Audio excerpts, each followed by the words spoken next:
Visit tragedyintotriumph.org. Don't forget to stick around after the game, by the way, when we select the OCU Citizens Bank of Asheville Player of the Game. Coming up post-game, we will talk to that Trailblazer as well, and a jump ball. Possession arrow going to give it to OCU. Rosario, Anthony, Bighorn, Usher, and Martell on the floor right now for TBC. Trailblazers with Nelson, Cumberland, Glanton, Fall, and Russell. Nelson to inbound, does so to Russell, who's off to the races. Russell dumped it off to Muhammad Fall, but he led him a little bit too far. Wesley said that pass was deflected. Ronnie Jones says, I'm the guy wearing stripes, and I say it wasn't. Turnover back to TBC. Lions trying to hang around. They trailed by only 11, but this was a 2-point game at the intermission, and somebody turned the batteries on Terrell Cumberland. Foul on number 11, DeLorean Glanton, a block or a hand check. His third, team sixth, no free throws. Rohrbach back in for the Lions, returns with 2.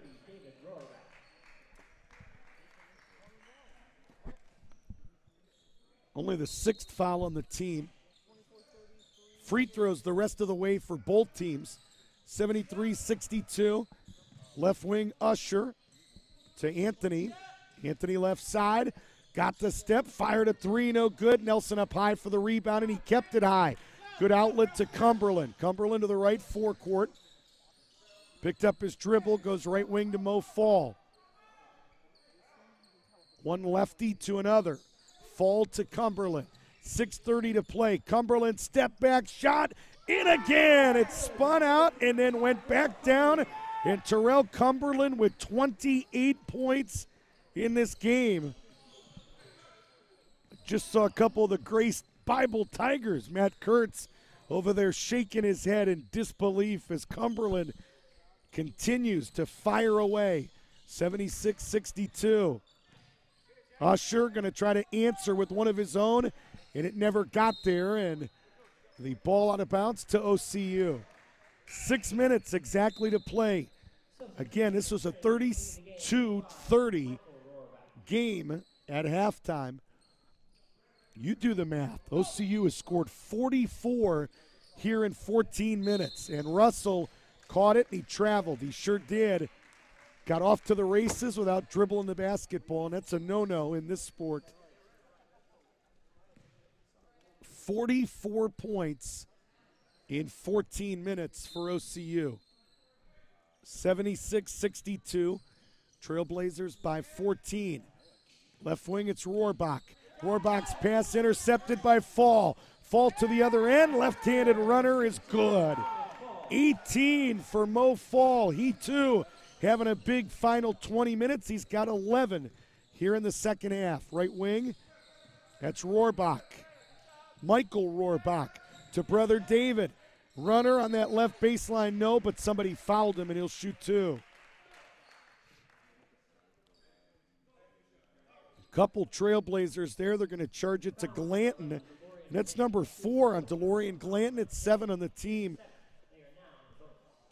David Rohrbach in the active shooting. He'll get 2 regardless of what he does here. And the first one good anyway.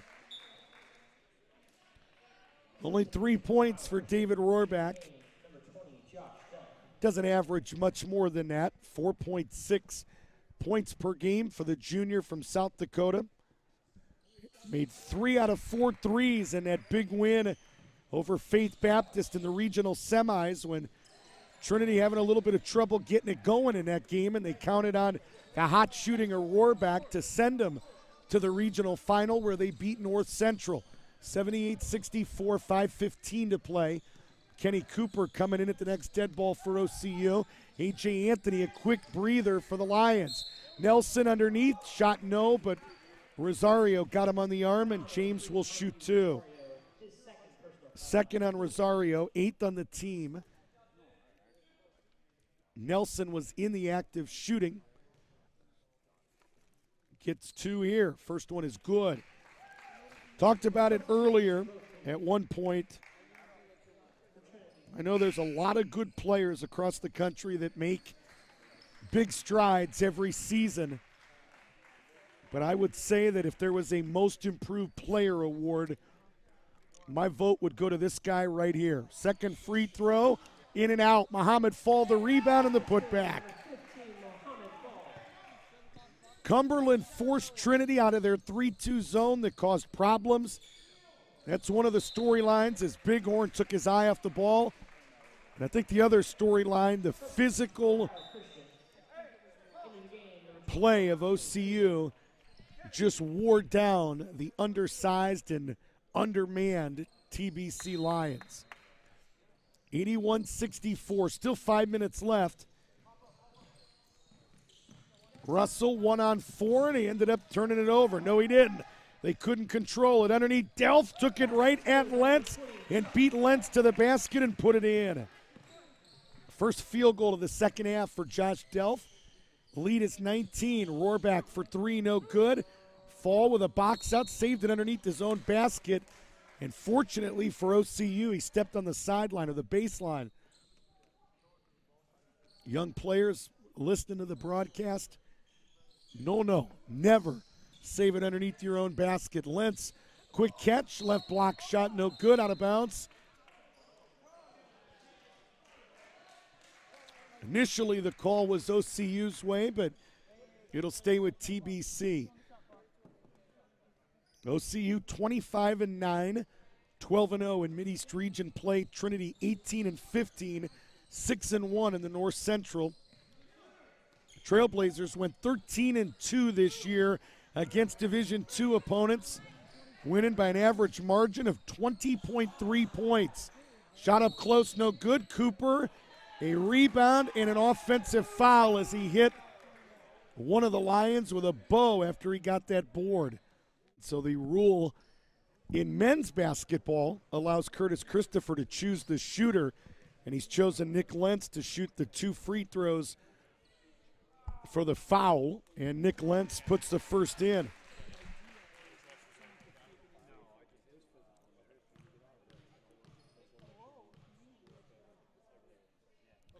First free throw by Lentz, second one good again. So Nick Lentz with 10. I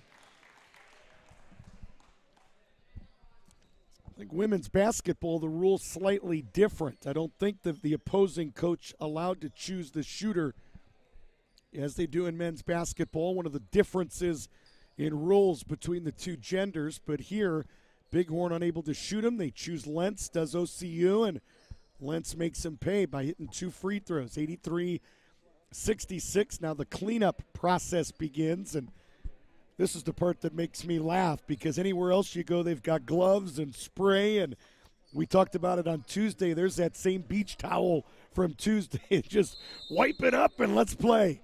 4:20 to play. I think Kirk Hansen 30 years ago when he started coaching had gloves and spray as he cleaned up blood. Shot left wing off the window and in was good by Rohrback. He's got 7. It's 83-69, and don't you go anywhere. After all that action, it's now a 14-point basketball game. That flagrant one gave Trinity the free throws, which they converted, and the 3 that they converted. So a 5-0 run. Kenny Cooper underneath the basket will bring it back out to Cumberland. 10 on the shot clock, 3:45 to play in the game. Delph to Cooper. Cumberland, Russell, underneath Fall with 3 on the clock, put it up and in. That's a big, big basket if you're a Trailblazer fan. After a Trinity 5-0 run, it cut it to 14. Right side 3, no good by Michael Rohrback. Lentz the rebound. Right side, Rosario for 3. It never got there. Delph may have got a piece. Delph quickly to the other end. Finger rolled it up and in. 87-69, so a 4-0 run has really slammed the door here on TBC this afternoon. Rosario into the lane at the side of the backboard, no good. Cumberland looking to run. He says, let's bring it back out and use the clock as our 6th man and our friend. Lead is 18, under 3 minutes to play. Double teamed is Russell to Cooper. Left baseline, Mo Fall, 3 on the rim, no good. Tip, no good. And the rebound taken away by David Rohrback. Left wing, Anthony quickly catches and fires. It never got there. It's a tough play. And you know why that was a tough play? It was a bounce pass that they gave him on the left wing that he tried to raise up and shoot. You got to make that pass, a chest pass into the shooter's hands. And I think that was the difference that made that shot even tougher for A.J. Anthony. Here comes Milan Kostov, the junior from Jambol, Bulgaria. He's checked in as Curtis Christopher has called a timeout. Today's OCU basketball broadcast brought to you by the McKnight Group. The McKnight Group's been building dynamic churches for every community for more than 42 years. From the earliest planning and conceptual work to the final approvals and ribbon cutting, the McKnight Group provides a complete expansion, remodeling, or new build experience. To learn more, visit McKnightGroup.com. That's McKnightGroup.com. Today's game also brought to you by Circleville Nazarene Church. We'll give you one more read for them. March 20th, a special night as NFL Hall of Famer Anthony Munoz will share his story of tragedy into triumph. Again, hear the 11-time Pro Bowler story on Tuesday, March 20th. For more information, visit tragedyintotriumph.com. 2:23 to play. Lead is 18. Couple substitutions for both teams. Number 10, Chris Lauder has checked in, the freshman from Ellendale. Trinity will still have an opportunity to play the weekend with a win tomorrow. Runner no good. Fall a rebound. They're going to have to knock off number 7, Hillsdale. Fall into the lane as Delph stole it, and Fall puts in another one. 24 for the senior Muhammad Fall, and the lead just like that is back up to 20. Anthony tried to hit Lauder on a cut and threw it behind him. Ball goes out of bounds. Couple more subs. J.D. Pratt is in, and Josh Bialik has checked in as well.